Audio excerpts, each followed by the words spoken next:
Oh, hi, hi, hi! Hello, hello, hello ho sa inyo lahat! Abay, kung saan naman ho tayong dako naroon sa Pilipinas o sa panig ng mundo, hi ho at hello ho sa inyo lahat at magandang araw ho sa inyo lahat at good day ho sa inyo lahat kung sa English ho naman. Ayan. Aba, ako ang pambansang bartender ho ng Pilipinas. Ako ang pambansang bartender ho ng Pilipinas. Ako ho ang pambansang bartender ho ng Pilipinas. Ako po ang pambansang bartender ho ng Pilipinas. Wala hong iba. Wala hong iba kundi si Mr. Lance.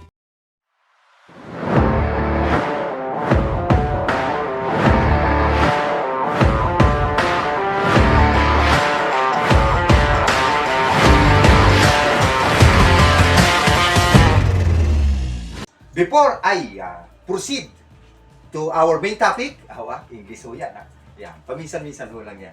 Yan, ay tayo ho ay, siyempre, I would like to greet, siyempre, aking mga followers at aking mga subscribers. Siyempre, shout out ho sa kanila lahat, baka naman ho kayo, napapanood nyo ito. Paki-follow nyo na ako sa aking Facebook o Facebook page sa akin kung Mr. Lance ho lahat yan. At sa aking YT, YouTube channel, Mr. Lance, paki-support naman ho. At kung saan lugar ho kayo nahandoon, baka naman ho pwede, paki-subscribe naman ho, Yan, comment lang ho kayo kung may gusto ho kayong timpla, may gusto ho kayong itakel, may gusto ho kayong pag-usapan, may gusto ho kayong mixing, may gusto ho kayong, history pag-usapan. Basta lahat ho yan, basta ho sa kaalakan, ay just call Mr. Lance, nandito lang ho ako. Okay? Para po sa inyo. Okay? Yes. O napanood niyo ho ba yung una nating introduction ho kanina, yung intro ho natin. Yun ho, pag-uusapan natin. Familiar ho ba kayo dito? Dito sa tinatawag na Kabalan Whiskey. Yan. Alam niyo ito Kabalan Whiskey ho na to, Yang pag-usapan na ho natin, Dumiretso na ho tayo sa ating main topic. Okay? Alam niyo ba itong Kabalan Whiskey? Yan. Ang Taiwan ho, tinatawag ko ng Taiwanese whiskey. Nakapag-produce ang Taiwan sa kauna-unahang pagkakataon na one of the best whiskey in the world ho. Ito hong Kabalan. Meron ho itong 18 different parang variety. Yung klase, 18 ho, yan. At itong hawak ho na to ay isa ho ito.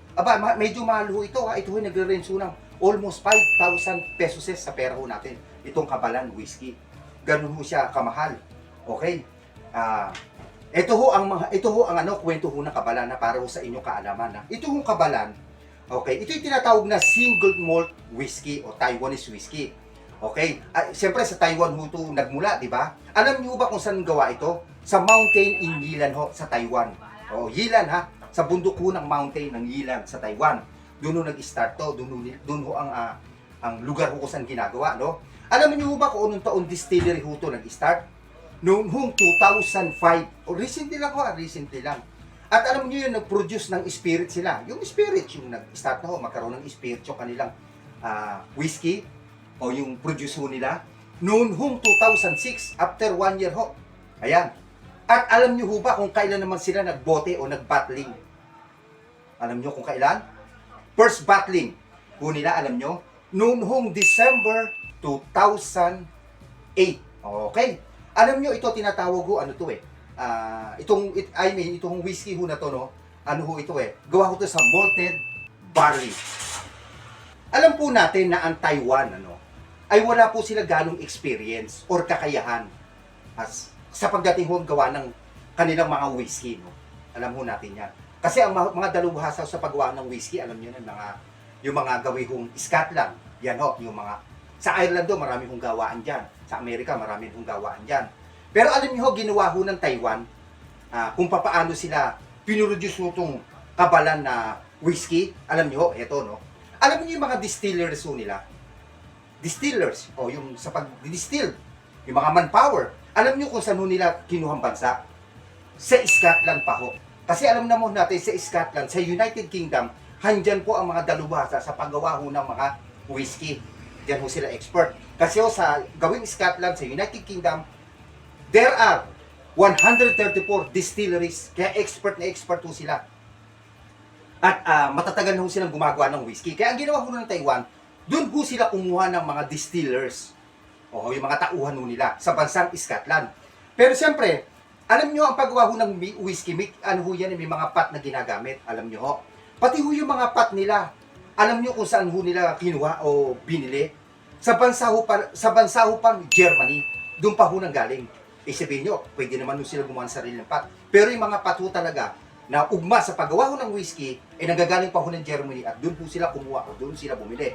O yun o, isang ano ho munti hong kaalaman, ano. Alam nyo ho ba yung mga barrels? Alam ho natin yung mga barrels, ano. Alam nyo kung saan kinuha ho ng bansang Taiwan ang kanilang mga barrels, yung ginamit ho nila? Sa bansang Europe ho at sa bansang Amerika pa. Sila kumuha ng kanilang mga barrels. Yan ho ang kwento ng Kabalan Whiskey. Ayan o, no? Medyo maganda ho, no? Maganda ho siya, no? Yan, at saka ho yung pinilit ho nilang makapag-produce ng isang tinatawag ho ito na premium whiskey. Ito, itong Kabalan. Okay, sana nagustuhan yung muti ho natin paliwanag at history ng Kabalan. Ay ako kanina nakainom ng Kabalan na, mag-comment ho kayo. Okay, yan. Aba, yung presyo nito, nabanggit ko na kanina, halos 5,000 din ang presyo nito, piso na lang. Okay, pero yung ibang klase ho ng Kabalan, ay hindi ko alam yung ibang presyo niya. Basta ang alam ko ito, worth ho nito almost 5,000 pesos. Piso na lang ho, 5,000. Okay, ayan. Napakaganda ho na ating history ng Kabalan, ano ho? Yan, sabi ko naman ho sa inyo, dito ho kay Mr. Lance, marami ho kayong matutunan basta ho sa pagtitimpla ng kaalakan ho sa mga history ho na yan. Hindi ho kayo mabibigo. Yan, ayan, kahit ho mainit ha, tunas ho tayo content. Kahit ho mainit, tayo ho'y nagwagwa ho ng content, ano? Siyempre, Kabalan lang ba ho ang gagamitin ho natin yan? Siyempre, hindi ho. Kasi ho, cocktail, pag ho sinabing cocktail, ang ibig sabihin ho na cocktail, ay ho yun magmimix ka ho ng 1 to 2 ingredients. Ibig sabihin ho ng cocktail. So, dalawa lang ho ilalagay natin yan. Kaya ho tatawagin ng cocktail. Ano ho ilalagay ho natin? Ito ho tinatawag na soda water. Okay, yan. Itong dalawa. Ito lang ho paghahaluin ho natin. Ito ho'y the best. Itong dalawa ho na to, no? Yan. Ano naman butong soda? Pag-usapan naman ho natin. Itong soda, mura na ho ito. Nag-range lang ho ito ng 35 pesos sa mga pure gold. Marami ho nito. Yan.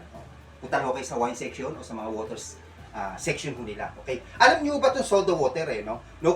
During my hotel days, kwento ko na naman, wala akong sawa. Yung mga guests ho namin, pag wala hong gana kumain, umiinom ho nito. O nakakapag-increase ho ito ng hunger. Ibig sabihin, kung wala kang gana kumain, uminom ka lang ho nito, gaganahan ka na kumain. Magkakaroon ka ng appetite. Ayun ho, isang idea ho yan. Okay? Alam niyo ito, soda water, nag-exist ho ito 1740 na. 1740 pa. Ganun na ho katagal. Hindi pa ho tayo tao. Hindi pa kayo tao. Pati lola at lola ho natin. Baka hindi pa tao. 1740, nag-exist na ho siya sa mundo. Okay? Sino ba nag-invento na ito? Si Joseph Presley. Wala akong kinalaman to sa kamag-anakan ni Elvis Presley. Sa akin ho pagkakalam. Yan ho. Yan. Okay? Tinatawag ko itong pressurized carbon dioxide. Itong soda. Okay? Pwede rin ho carbonated water, sparkling water, soda water, or club soda. Yan ang mga pwede hong itawag. Siyempre, ang US, lagi naman silang may sariling tawag. Kahit naman sa amang bagay, di ba?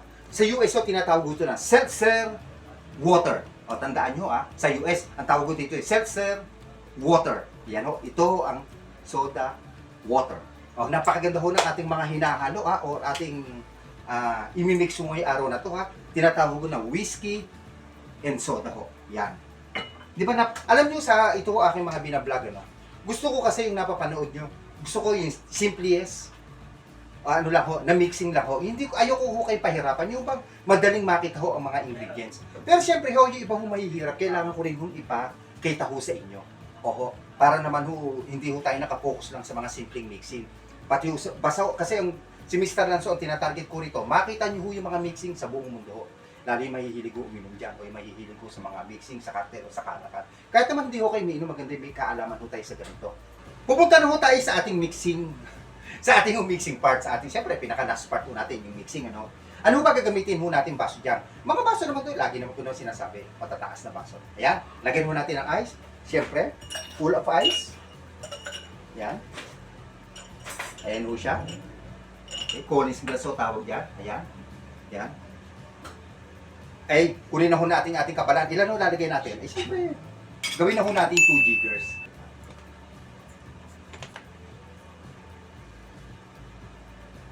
1, 2. Hindi ko tayo gumamit ng stopper para makita. Ayan po siya. Yan. Ay, siyempre, ano pa ba lalagay natin? Wala akong iba kundi soda. Ito, soda. Yan. Pero meron nga ako pala akong bukas. Ito.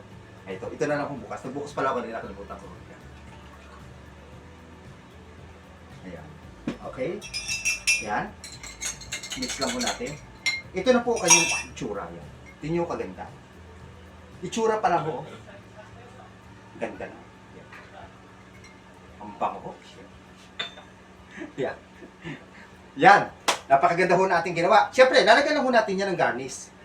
At saka ho American lemon. Ito ho, lalagay natin. Maghiwa lang ho tayo. Ayan.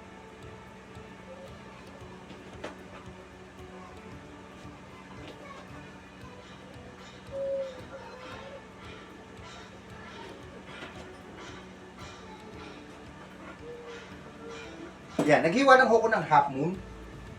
Tawag ko dyan, half moon. Yan. May idea kayo. Siyempre, tutuwis lang ho natin. Konti ho nating ipunas and then, siyempre, a quick stir. Yan. Siyempre, lagyan ho natin American lemon. Yan, para maganda. Pinaka-garnish niya. Yan. And then, siyempre, lagyan ho natin ng straw. Wow! Wow! Yes! Ito, tapos na ho ating tinatawag ho na kabalan whiskey and soda. Di ba ho, napakaganda yan. Mamaya ko, papakita ko sa inyo ng buo-buo ito after kung magpaliwanag. Ayan, ang ganda ho. No? Ayan. Alam nyo, no? Yung whiskey and soda ho, no? Pag ho pinagsama natin to, yung dalawa ho na to. Ano ho to, garantisado, napakasarap po niyang klase na mixing ho na yan. At sa akin, okay, maniwala, napakasarap po niyan. Yan ho, yan ho, yung mga kumbaga fast moving mo sa mga hotels. Alam niyo naman si Mr. Lance, matagal ho tayo nagtrabaho sa mga hotels sa saka malalaking bar. Ito hong minixing ho ni Mr. Lance. Although, naka-particular ho tayo sa kabalan whiskey, no? Pero tinatawag ho na whiskey soda, ay napakarami umiinom niya. Mostly ho yung mga yayamanin ho. Yan ho, mga umiinom ho niya. Yon. Okay? Kaya yun, mga fast moving ho na tinatawag sa mga hotels and bars ho yan. Okay? Kaya, try nyo minsan, alam nyo yung mga manginom, ha?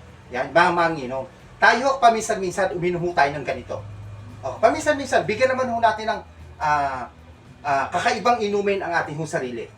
Minsan ho, kasi, di ba, nakakapag-gastos tayo sa ibang bagay. Ito mga ganito, tikman nyo ho minsan. Sasabihin nyo, tama ko pala si Mr. Lance, napakasarap pala yun. Okay, siyempre, lagi ko pinapaalala, drink in moderation lang ho. Ako ho kasi, uminom ako, occasionally lang, at saka in moderation ho tayo. Yun, ang ano ho natin yan, ang idolo ho natin dyan ay si Eddie Garcia, si Manoy. Di ba sabi nga ho ni Eddie Garcia, lahat ng bagay nasa in moderation. Okay, ayan. Sana ho nagustuhan nyo aking muntihong paliwanag sa ating tinimpla na kabalan whiskey and soda. Yan. Siyempre kung napapanood nyo ito, pakicomment naman kung saan ho kayong lugar. Para humalaman ko naman kung saan ho nakakarating aking mga videos. At kung meron ho kayong request, at meron ho kayong gusto ipatimpla, huwag ho kayong mag-utubili, comment nyo lang ako, libre naman ho yan. Okay? Paki-like, share, and subscribe po ako at paki-follow ko sa aking Facebook. Pasamantala ho ay mag-out muna ako para makagawa ulit ako ng another videos. Ako ang pambansang bartender ho ng Pilipinas. Wala naman hong iba kundi si Mr. Lance. Salamat!